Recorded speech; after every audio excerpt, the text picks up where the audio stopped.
Hey everyone, I wanted to go over the new and exciting news that we got for Monster Hunter Rise on both the Nintendo Switch and on PC.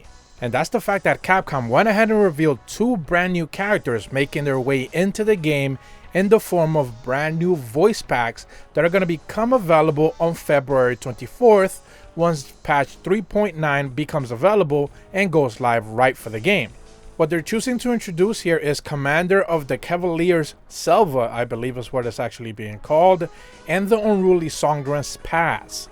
Now, interestingly enough, both of these characters were already something that I already spoke about a couple of months back, around late December, when I actually started to go over the Tenkon box softcover book, pretty much the Monster Hunter Rise compendium that released in Japan, showcasing a bunch of concept art, a bunch of information for the game that we simply don't necessarily have a lot of details of, be it a certain amount of areas, be it like monster details and stuff like that. And in that book, we actually went over a couple of concept arts for each one of these characters. And interestingly enough, the story that is being depicted in both the book itself and what they're trying to showcase now with these voice packs, it's a little bit different. Now, we got to contextualize a couple of things here first and foremost.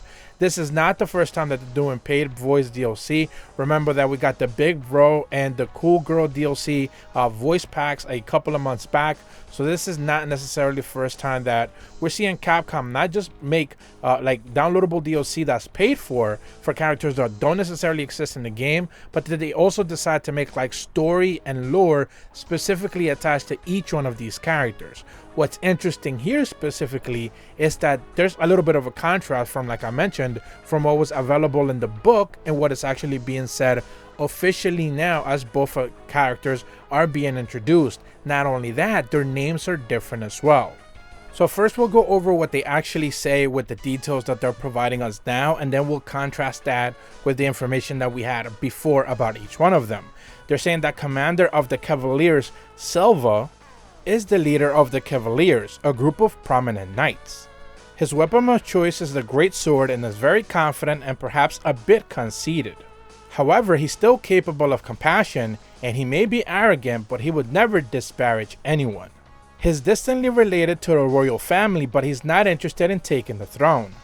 His deputy commander Paz has earned his deepest trust out of all the Cavaliers. And then when it comes to Paz herself, it says that she's the unruly songstress, that once upon a time she was said of the world-renowned singer, but now she's the deputy commander of the Cavaliers. She became popular for her songs and personality, and she maintains her youthful appeal even now as a hunter. But there is one thing, she has a bit of a violent streak. Truth be told, she's actually a troublemaker, and this becomes apparent during the hunts. Normally, she keeps up appearances, but she doesn't hold back during combat. Those who only know her as a singer tend to be astounded by her other side. She considers her commander Selva to be an unrivaled hunter who she trusts fully. Now, all of those descriptions are what the information that they're providing us with now, but interestingly enough, there's a clear contrast with the information that they originally provided in the Tenkon softcover, because back then they were talking about not just her and the Cavalier Chief, essentially, both being friends of Rondine back in their homeland. So essentially, the place that you are going to be visiting in Sunbreak. And there, they were part of this like Cavalier group, but they didn't necessarily give them a name. They just basically called them like knights, like royal knights. So they didn't even like provide this like Cavalier's title anywhere else. They just basically said that they were like knights as of like a group, and essentially they were like all together. Eventually Rondine takes off to distant lands to like explore and get information, but eventually she lands up in Camera Village and they stay put in the capital. So this was the information that they provided us in that book itself. The names were also a little bit differently, but of course there are translation differences. Now they're being localized, so they're being given different names that actually make sense. So all that's well and good. Nowhere in the story that they're providing us now do they mention Rondine or kind of even hint at or allude at the fact that they are from like the place you are going to be visiting in Sunbreak, which is the reason why when the book originally released and people were like going over the information, a lot of the details were presumed to be, they were probably hinting at these characters being like NPCs or anything along those lines for like Sunbreak, presumably characters that would be introduced with Rondine's sister, the character you do get to see in the trailer fighting Lord Nagarin and stuff like that. But we don't necessarily need to know that now, because they are essentially just being introduced as like voice pack DLCs, which, like I mentioned at the top of the video, when Big Bro and Cool Girl were introduced originally, they also had like their own very backstories.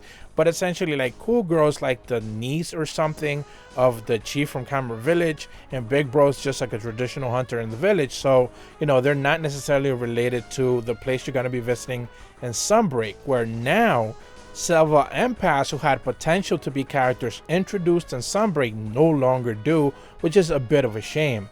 Now, it was also speculated that they could have easily always made these characters as like voice pack DLCs or anything along those lines. Ultimately, that seems to be the way that they decided to go with, which realistically speaking, I think is a little bit of a bummer, but it is what it is. We do have a little bit of concept art officially now from them that is not part of the book. Of course, you're going to be seeing that, rotating that in the video. We also have like official render for each one of them as well. And we also have all the character creation settings for each one of them as well.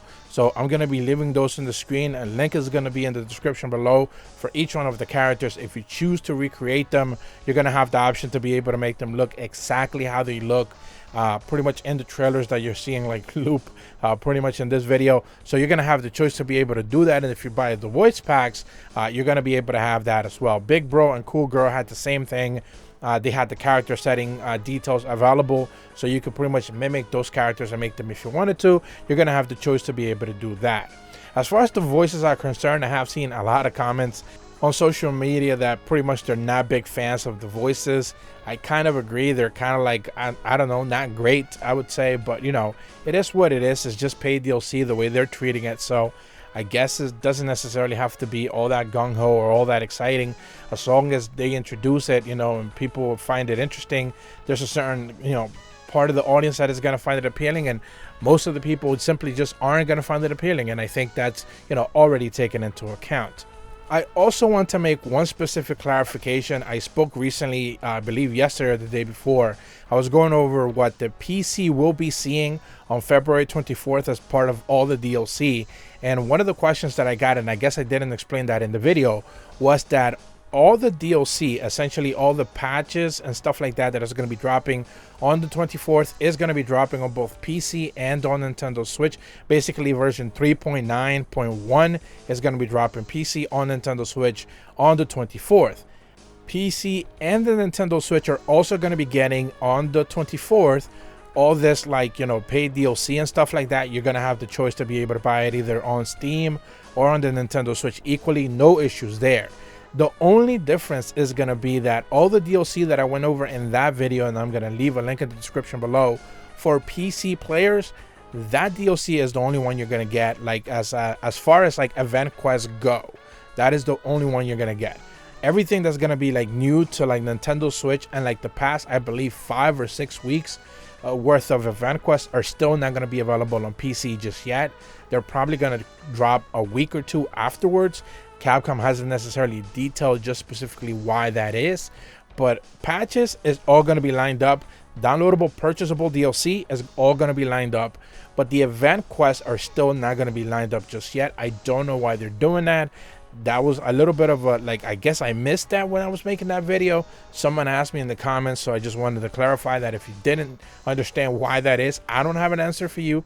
Capcom doesn't have an answer, so it is what it is. They've done a pretty good job trying to catch up with what the Nintendo Switch is, where it is now, but they're still not there yet. So even, by the 24th, you're still not going to be there on PC with all the downloadable event quests that the Nintendo Switch already has. So that is something that I just wanted to clarify for people who simply didn't miss it, because I certainly did, and I didn't know about it until I went over all the information and I caught that. I was like, yes, there's something missing here, and that was, pretty much it. So when it comes to the 24th, do expect a brand new patch, PC and Switch. That's going to be there. purchasable DLC. We know now we have voice packs for 2 specific new characters coming in, Nintendo Switch and PC. That's going to be there. Presumably we're going to get a Kahoot or something along those lines, maybe some stickers, I don't know, something new for sure, and then a brand new pair of event quests or something along those lines on the Nintendo Switch that is not going to be there on PC. You're probably going to get that in a couple of weeks.